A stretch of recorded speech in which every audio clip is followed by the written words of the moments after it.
اصلاحی اور روحانی علاج سے متعلق قرآن و سنت کی روشنی میں مزید ویڈیوز دیکھنے کے لیے ہمارے یوٹیوب چینل عارف محمود سلفی آفیشیل کو سبسکرائب کیجیے۔ نحمدہ و نصلی علی رسولہ الکریم، اما بعد، اعوذ باللہ السمیع العلیم من الشیطان الرجیم۔ یہ اسی بھائی کا سوال ہے جو عمرے کی سعادت کے لیے جا رہا ہے۔ اس نے کہا، سوال اس کا یہ ہے کہ عمرے کے لیے میں نے جانا ہے، لیکن جو ایجنٹ حضرات ہیں، ٹریول ایجنٹ، وہ جھوٹ بولتے ہیں، رہائش نہیں دیتے، وہاں پہ بڑی مشکلات پیش آتی ہیں، تو اس حوالے سے کوئی نصیحت فرما دیں۔ میرے بھائی، بات سیدھی سی ہے، انتہائی مختصر بات کروں گا۔ وہ یہ ہے کہ پہلی بات تو یہ کہ اگر کوئی جھوٹ بول کے آپ کو کسی جگہ کی رہائش کا کہہ دیتا ہے یا کر دیتا ہے، تو یہ اس کا اور اللہ کا معاملہ ہے۔ جھوٹ بول کے بھیجے گا تو وہ اپنے رزق کو خراب کر رہا ہے،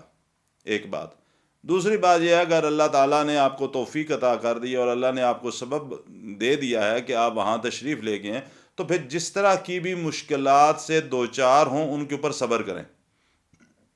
وجہ اس کی یہ ہے، میں ایک اللہ کے نبی صلی اللہ علیہ وسلم کا ایک فرمان میں صرف آپ کے سامنے ذکر کر دیتا ہوں۔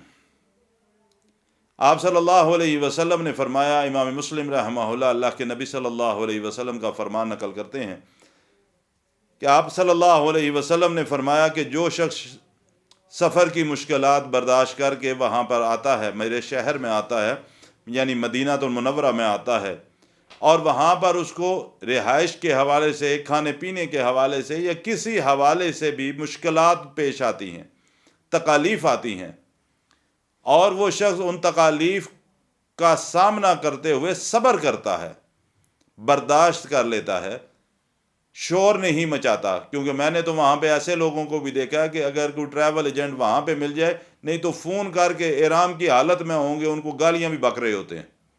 آپ صلی اللہ علیہ وسلم نے فرمایا کہ ان مشکلات پر صبر کیے رکھتا ہے، برداشت کر لیتا ہے، تو آپ صلی اللہ علیہ وسلم نے فرمایا ایسے شخص کے لیے کل قیامت کے دن میں محمد صلی اللہ علیہ وسلم اس کی شفاعت کروں گا۔ اب کوئی شخص ہم جیسا گناہ گار اگر اللہ کی توفیق سے وہاں چلا گیا ہے، اور مشکلات پریشانیاں اس سفر میں ہوتی ہیں، اور ان مشکلات پریشانیوں کو سامنے رکھتے ہوئے اگر وہ صبر کیے رکھتا ہے، شور مچانے سے مشکلات کم تو نہیں ہوں گی، تکالیف کم تو نہیں ہوں گی، تو صبر کیے رکھو۔ کم از کم یہ جو اجر و ثواب ہے کہ اللہ کے نبی صلی اللہ علیہ وسلم کی شفاعت کے حقدار بن سکتے ہو، تو لہٰذا اس اجر سے تو محروم نہ ہو۔ لہٰذا کوشش اس بات کی کریں گے، سفر کے دوران جو بھی پریشانی تکلیف آئے اس کو برداشت کریں، اس پر اللہ سے توفیق مانگ کر صبر کیے رکھیں۔ اللہ انشاءاللہ اس کا بھی آپ کو اجر عطا فرمائے گا، اور اس کا اجر یہ ہے کہ قیامت کے دن اللہ کے نبی صلی اللہ علیہ وسلم ہم جیسے گناہ گاروں کی شفاعت کریں گے، اور اللہ تعالیٰ اپنے حبیب علیہ الصلوۃ والسلام کی شفاعت کو قبول فرمائیں گے۔ اللہ عمل کی توفیق عطا فرمائے۔